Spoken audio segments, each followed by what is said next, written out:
Yahweh, Barak Yahushai, Barak Yahweh, Barak Yahushai, Barak Yahweh, Barak Yahweh, Bashim Yahushai, Bahashim, Chakodash. That belongs to the apostles, the elders of Great Millstone True Well. Salutations to the hopeful elect out there, you Akim to the Dakim, that do this thing in the utmost truth and sincerity. I'm the priest Shaman. This week's topic is going to be entitled "Our Call Was to Prophesy." Alright, it's all about prophecies. I'm going to get right to it. The book of 1 Corinthians 14 and 32 reads, "And the spirits of the prophets are subject to the prophets." Right, so once a prophet, always a prophet. When you break down that word prophesy, pro means before, phasi, to say. We're pretty much saying things before they happen according to the scriptures. Sometimes we could say speaking as a man, meaning, based on certain assessments, I believe such and such is going to happen. On a micro guessing, if you will. A lot of times it comes to pass. Sometimes we miss on that. On a macro level, in terms of these major prophecies coming to pass, such as the RFID microchip, World War III, who's going to start World War III, Israel, who the so-called white man is in the Bible, Esau, Edom, the Negroes, Latinos, and Native Americans being the true people of the Lord. These things are not up for speculation. These are things that we prophesy about, and where exactly, all right, the Negroes, Latinos, and Native Americans, okay, are going to end up in the kingdom to come, and that is to rule. So our main purpose really that we're here for with these words, the men, all right, not the women, the men, we're called to prophesy. Now, the scriptures tell us in the book of Joel, when it comes to women in the truth, sisters in the truth, they're going to dream dreams, okay? They're going to have some heavy dreams, but guess what? It's up to their husband or prophet to interpret that dream or what have you, okay? The main thing we want to do is prophesy. First Thessalonians 5:19 reads, "Quench not the spirit." Right, so when the spirit hits you, don't put it out. Don't cool it out, man, all right? Often, too, like, that's what we say when a brother might be speaking. Another brother might chime in, and you just see the spirit jump on that brother. So you said, okay, instead of taking back the torch, you gonna run with it now, because I see that the spirit already passed the torch to you. So we able to pick these things up, right, and move with the spirit. So you're not supposed to quench the spirit, right? We're supposed to definitely all be on fire. It's ups and downs, but it should be trending in the upward direction overall. Right, we did a lesson on ebbs and flows, right? But like I said, in the long term, you should steadily be increasing, being more productive in the truth, because that's what Yahweh Bashim Yahushai requires of us, man. And there's a lot going on. 2025 is so exciting, man. So far, it's just so exciting. It's just, man, new president, Nero's back, Trump gonna get us turned up, turn these prophecies up. This guy gonna make shit lit. The Most High is gonna use this guy, all right? Or it doesn't matter, anybody. The Most High can use anybody to further his prophecies, okay? 20. Despise not prophesying, okay? Despise not prophesying, okay? It's Old English, so, even though it's written like despise not prophesying, today we'll probably say do not despise prophesying, because it's Old English, the words are switched up. But you're not supposed to despise prophesying, man. You're supposed to be eager to prophesy, eager to interpret what's going on in the news, all right? And for the most part, here at Great Millstone, that's the spirit that we are in, okay? We on RT News, all right? Brothers are constantly sharing information with each other in different group chats, building lessons, okay? All right, we've seen where politics is leading, Trump, Elon Musk, you got the government guy, and you got the guy working on the chips, one of the richest men in the world. Oh my God, the stage is so set. The stage is so set, man. Yahweh Bashim Yahushai, our deliverance is nearer than it seems. Romans 13:11. We just got to endure and do our part to prophesy in season, out of season, all right? On the internet highways and byways, and in the actual highways and byways, all right? And it's not about necessarily drawing the largest crowd, because the Most High is a man that's looking for quality, not quantity. All right, that's all throughout the scriptures. I mean, this is the same power that only saved 8 souls, flooded the rest.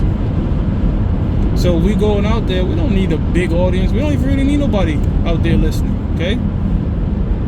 The elect is going to get it. That's the thing about it. The elect is going to get it. We're just doing our part. Okay? We got to go out there. We got to prophesy. Now, I know I opened up with 1 Corinthians 14 and 32, but now I'm going to jump back up to the first verse to read this. 1 Corinthians 14 and 1. It says, follow after charity. Right? So that word charity, Greek agape, means brotherly love. Love thy neighbor as thyself, man. The utmost thing a brother could do is lay down his life for a brother. That's what Yahweh Shai did for us. So when we come in this truth, we are not on no nigger shit, not on no bullshit. We lay down our life for each other. We be brother with the brothers. We extend that hand out, man. All right, to make sure a brother's good. You want to treat a brother just like how you treat him. You see? It says, follow after charity and desire spiritual gifts, but rather, so desire spiritual gifts, okay, knowledge, you see, because material, physical gifts that appease the flesh, they could come and go, man. They could come and go. You could be up and down. But these spiritual gifts, the knowledge, wisdom, understanding, these breakdowns of godness that we get in this truth, okay, faith, man, these things can't be replaced, man. It says spiritual gifts, but rather that ye may prophesy. So above all these things, you should be asking the Most High to make you a prophet of the Lord, all right? A teacher, a speaker, okay? A leader.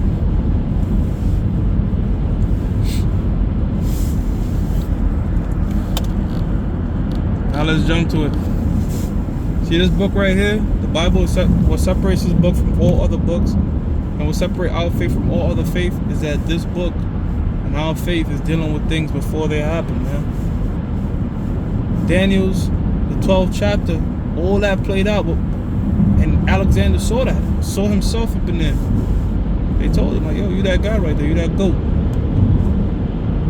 And he still moved how the Lord had to move, you see? And by the way, the account that I'm talking about is found in the book of Josephus, where they gave account that Alexander, see, Alexander was Hellenizing the world. Hellen is a Greek way of saying Greek. So think about it like, in modern day terms, it would be like westernizing everything. Like, you know, most cities you see around the world look like New York City or LA City, Miami City, and all that type of stuff. So it's been westernized. Same shit was going on back then, Hellenizing. But when he approached Israel, Alexander, he kneeled to the priests. And his men looked at him like, yeah, why are you kneeling to these guys? He said, I'm not kneeling to them, I'm kneeling to their power. Because he had a dream, seeing the priests coming out in purple and white. And Alexander let us keep our laws, follow our religion, if you will. Okay? And it wasn't until this faggot-ass nigga, Antiochus Epiphanes, all right, that came in and threw it pretty much what Alexander had to create out the window and started Hellenizing us, and you had turncoats amongst our people getting down with that shit, okay? It wasn't until then that we start having the Greeks that you read about in the scriptures, okay? The Hellenistas, okay? Sometimes I get confused. You have Hellenin and Hellenistas. Sometimes Hellenin is talking about a Greek, a true Greek, and Hellenistas is a Greek convert.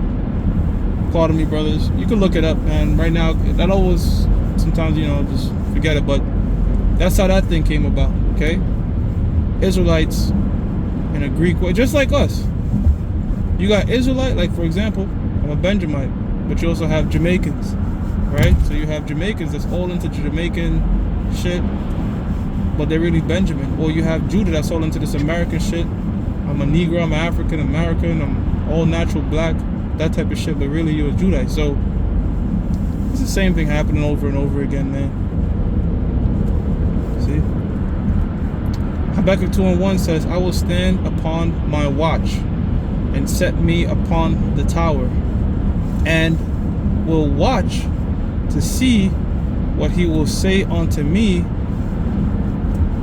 Actually, since I'm approaching my destination, I'm gonna drop Habakkuk. I'm gonna drop Habakkuk, and what I'm gonna do is I'm gonna read the book of 2nd Ezra 15:1, just to stick in that word of prophecy. Okay.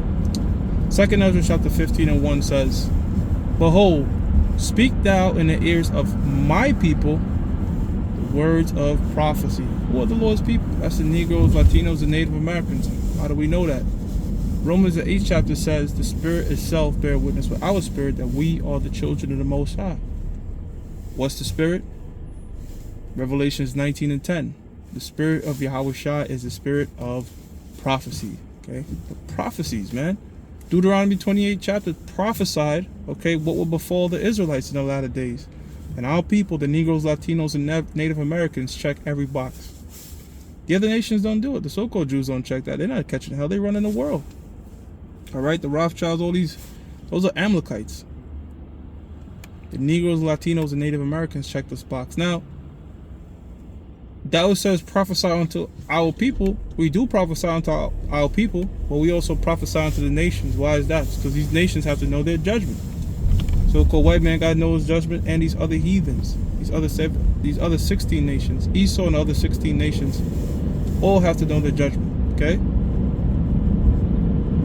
So we prophesy unto our people to let them know, look, man, either you're going to walk with the Lord or you're not. Either you're going to get down or lay down, because that's the ultimatum right there. Either you're going to be with the Lord, trying to be delivered, or you're going to partake in this world and be destroyed.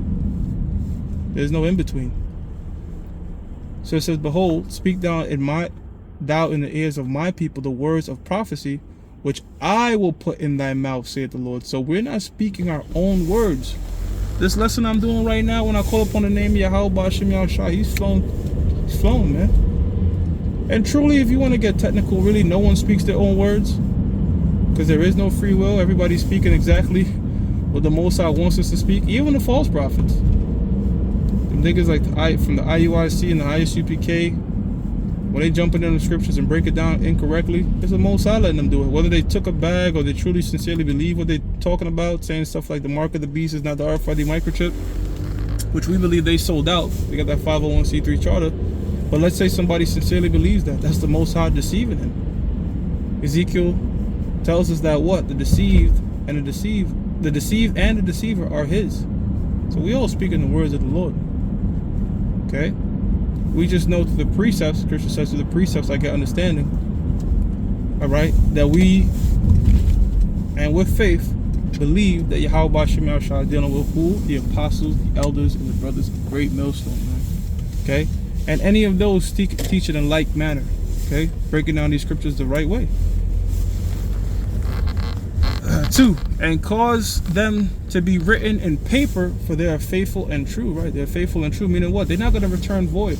Isaiah 55 and 11. Everything that we read about, everything that we speak about will come to pass, because the Most High has said it, and in another dimension, it's already happened. This has to play out here. 3, fear none of the imagination against thee. Let not the incredulity of them trouble thee that speak against thee, their unbelief. And as it says in the book of Romans, the 3rd chapter and the 3rd verse, for what if some did not believe? Shall their unbelief make the faith of the Most High without effect?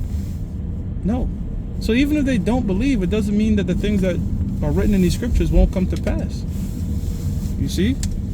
These prophecies will hold supreme. Isaiah 14 and 24 says, surely as he has spoken, so shall it stand. Actually, let me actually get it and close out with it. Let me get it and close out with it. These prophecies shall stand supreme. Isaiah 14 and 24. The Lord of hosts have sworn, saying, surely as I have thought, so shall it come to pass, and as I have purposed, so shall it stand. Okay, so with that, I'm going to give all praises to Yahweh, Ba'Shem Yahushua, Ba'Hashem Rachah Kodash. That belongs to the apostles and the elders of Great Millstone True Well. Salutation to the hopefully elect out there, you Akim to Zadakim that do this thing in the utmost truth and sincerity. Shalom.